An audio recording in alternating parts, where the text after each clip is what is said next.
এবারে থাকছে সারা দেশে ঘটে যাওয়া নানা ঘটনা নিয়ে টুকরো খবর, জানাচ্ছেন সমর ইসলাম। সুনামগঞ্জের তাহিরপুরে জাদুকাটা নদীর তীরে ড্রেজার দিয়ে কেটে বালু তোলার প্রতিবাদে এলাকাবাসীর মানববন্ধন।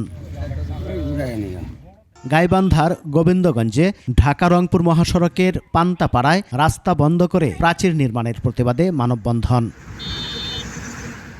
রাজবাড়ীর গোয়ালন্দে দৌলতদিয়া পাটুরিয়া নৌরোড এবং দক্ষিণ পশ্চিমাঞ্চলের ২১ জেলার দুর্ভোগ লাঘবে দ্বিতীয় পদ্মা সেতু নির্মাণের দাবিতে মানববন্ধন।